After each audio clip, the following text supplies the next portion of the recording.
Okay, നമുക്ക് question number 26ലേക്ക് കടക്കാം. അടുത്ത ക്വസ്റ്റ്യൻ എല്ലാവരും ശ്രദ്ധിച്ചിരിക്കണം. In an electrical circuit drawn below, the amount of charge stored in the capacitor is. ഈ type questions പല എക്സാമിനും പല തവണയും ചോദിച്ച് കാണാറുള്ള ഒരു ടൈപ്പ് ക്വസ്റ്റ്യൻ ആണ് ഇതിലത്തെ മോഡൽ. എല്ലാവരും ശ്രദ്ധിച്ചിരിക്കണം. നമ്മൾ ഇതേ കോൺസെപ്റ്റ് തന്നെ വരുന്നത് നേരത്തെ വേറെടുത്ത് ചെയ്തിരുന്നു. ഈ സെയിം കോൺസെപ്റ്റിൽ നമ്മളൊരു ക്വസ്റ്റ്യൻ ഇതിനു മുമ്പ് ചെയ്തിട്ടുണ്ടായിരുന്നു. ക്വസ്റ്റ്യൻ നമ്പർ ഞാൻ ഓർക്കുന്നില്ല. വീറ്റ്സ്റ്റോൺ ബ്രിഡ്ജിന്റെ കോൺസെപ്റ്റിൽ കപ്പാസിറ്റർ വരുന്നത് അതേപോലെയൊക്കെ തന്നെയാണ് നമ്മൾ ഇവിടെയും ചെയ്യാൻ പോകുന്നത്. സെയിം ആ മെത്തേഡല്ല, അത് വീറ്റ്സ്റ്റോൺ ബ്രിഡ്ജിലേക്ക് പോയി ഇത് സർക്യൂട്ട് അനാലിസിസിലേക്ക് വന്നു.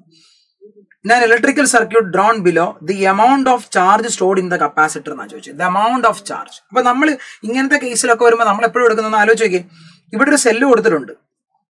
അപ്പൊ ഈ സെല്ലിൽ നിന്ന് കറണ്ട് വിഡ്രോ ചെയ്താൽ ഇതുവഴിയും പോകും.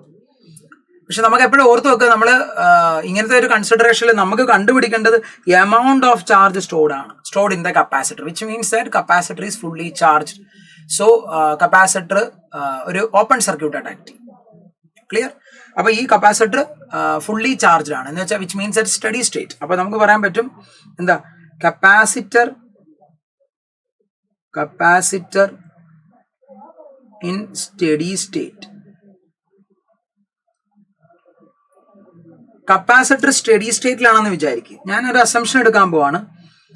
ഇതുവഴി വരുന്ന കറണ്ട് I1, നിങ്ങൾക്ക് മനസ്സിലാവാൻ വേണ്ടി ഞാൻ അങ്ങ് എടുക്കും I1. എന്നിട്ട് ആ I1 കറണ്ട് ഇങ്ങനെ വന്നിട്ട് ഈ ബ്രാഞ്ചിലോട്ട്, കാര്യം സെല്ല് ഇവിടെ ഇരിക്കുന്നത് സെല്ല് ഇതാണല്ലോ. അപ്പൊ ഇനിഷ്യലി കപ്പാസിറ്റർ ചാർജ് ചെയ്യണം. അപ്പൊ ഇനിഷ്യലി കപ്പാസിറ്ററിന്റെ ബ്രാഞ്ചിലേക്ക് പോയ കറണ്ട് I2, ഇതുവഴി പോകുന്ന കറണ്ട് I3. അപ്പൊ നമുക്ക് എന്ത് പറയാം, കപ്പാസിറ്റർ സ്റ്റഡി സ്റ്റേറ്റിലേക്ക് എത്തിയാൽ പിന്നെ കപ്പാസിറ്റർ ഓപ്പൺ സർക്യൂട്ട് ആണ്. ഓപ്പൺ സർക്യൂട്ട് ആണെങ്കിൽ I2 0 ആയിട്ട് മാറും. I2 0 ആയാൽ നമുക്ക് പറയാൻ പറ്റും I1 should be equal to I3 ആണ്, അല്ലെ? ഇത് 0 ആയി, പിന്നെ ആ കറണ്ട് മൊത്തം ഇതുവഴിയല്ലേ പോകത്തുള്ളൂ. അപ്പൊ I1 ഈക്വൽ ടു I3 ആണ്. സോ ആ സമയത്ത് സ്റ്റഡി സ്റ്റേറ്റ് കണ്ടീഷനിൽ I1 ഈക്വൽ ടു I3 ആണെങ്കിൽ നമുക്ക് ആ കറണ്ട് കണ്ടുപിടിക്കാൻ പറ്റൂ. ആ കറണ്ട് ഞാനിപ്പോൾ I എന്ന് വിളിക്കുന്നു. ആ കറണ്ട് എന്ന് പറയുന്നത് V/R ആണ്. V എന്ന് പറഞ്ഞാൽ 10 വോൾട്ട് ആണ്. ഡിവൈഡഡ് ബൈ 4 ഇതുവഴി കയറി, പിന്നെ ഈ റെസിസ്റ്ററിലും കയറുന്നുള്ളൂ. ഇവൻ ബ്രാഞ്ചിൽ കൂടെ വരുന്നില്ല, ഈ ബ്രാഞ്ചിൽ കൂടെ കറണ്ട് ഇല്ല. സോ ഈ 6ലും ഈ 4ലും കയറുന്നുള്ളൂ.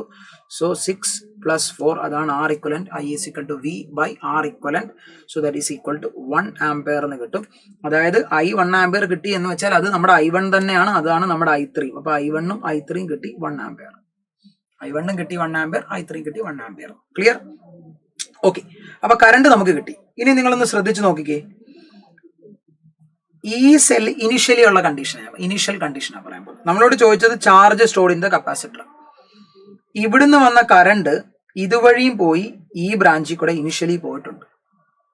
ഈ ബ്രാഞ്ചിൽ കൂടെ പോയിട്ടുണ്ട് എന്ന് വെച്ചാൽ ഈ ബ്രാഞ്ചും പാരലൽ ആണെങ്കിൽ അവർക്ക് അക്രോസ് ഉള്ള പൊട്ടൻഷ്യൽ ഡ്രോപ്പ് സെയിം ആയിരിക്കണം. അതായത് ഇവന്റെ അക്രോസ് ഉള്ള ഡ്രോപ്പ് തന്നെ ആയിരിക്കണം ഇവരുടെ രണ്ടുപേരുടെ അക്രോസ് ഉള്ള ഡ്രോപ്പ്.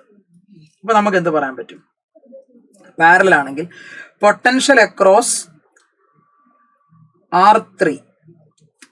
ഓക്കെ, ഞാൻ നിങ്ങൾക്ക് മനസ്സിലാവാൻ വേണ്ടി ശ്രദ്ധിച്ചിരിക്കണം. നിങ്ങൾക്ക് മനസ്സിലാവാൻ വേണ്ടി നമുക്ക് ഇങ്ങനെ എഴുതാം. ഇവിടുത്തെ ടോട്ടൽ പൊട്ടൻഷ്യൽ 10 വോൾട്ട് ആണ്. നമുക്ക് V എന്ന് എടുക്കാം. അതിൽ ഈ R3യിലുള്ള പൊട്ടൻഷ്യലിനെ ഞാൻ V3 എന്നും, R1ലുള്ള പൊട്ടൻഷ്യലിനെ V1 എന്നും, R2ലുള്ള പൊട്ടൻഷ്യലിനെ V2 എന്നും, കപ്പാസിറ്ററിലുള്ള പൊട്ടൻഷ്യലിനെ V' എന്നും അങ്ങ് വിളിച്ചു. R3യിൽ നിങ്ങൾക്ക് മനസ്സിലാവാൻ വേണ്ടി അങ്ങനെ എഴുതിയത്. R3യിലെ പൊട്ടൻഷ്യൽ ഡ്രോപ്പ് V3 അല്ലെ, R3യിലെ പൊട്ടൻഷ്യൽ ഡ്രോപ്പ്. നമ്മൾ ആ പോയിന്റിൽ ആ റെസിസ്റ്ററിലെ ഓരോ കമ്പോണന്റിലെയും ഡ്രോപ്പാണ് ഞാൻ പറയുന്നത്. V3 ആണ്. അതുപോലെ R1ലേത് V1 ആണ്, R2ലേത് V2 ആണ്. എഗെയിൻ 10 മൈക്രോഫാരഡ് കപ്പാസിറ്ററിലേത് V' ആണ്. ക്ലിയർ? ഇവിടുത്തേത് V1, ഈ ടോട്ടൽ ആണ് V1. അതിൽ നിന്ന് ഒരു ഡ്രോപ്പ് ഇവിടെ കിട്ടി V', ഒരു ഡ്രോപ്പ് ഇവിടെ കിട്ടി V2, ഇവിടെ കിട്ടുന്നത് V3. പക്ഷെ നമുക്കറിയാം ഈ ബ്രാഞ്ചും പാരലാണെങ്കിൽ അവരുടെ ടോട്ടൽ പൊട്ടൻഷ്യൽ സെയിം ആയിരിക്കും. സോ നമുക്ക് എന്ത് എഴുതാം, V3 എന്ന് പറയുന്നത് V' + V2 ആണ്. ഈ V3 എന്ന് പറയുന്നത് ഈ V'-ന്റെയും V2ന്റെയും സം ആയിരിക്കും എന്ന് വളരെ ഈസി ആയിട്ട് പറയാൻ പറ്റും. ക്ലിയർ? ഇനി ശ്രദ്ധിച്ചു നോക്കണം മക്കളെ, ഈ റെസിസ്റ്ററിന് അക്രോസ് ഉള്ള പൊട്ടൻഷ്യൽ ഡ്രോപ്പിനെ അല്ലേ V2 എന്ന് നമ്മൾ വിളിച്ചത്. Right now steady state condition അല്ലേ നമ്മൾ എടുക്കുന്നത്.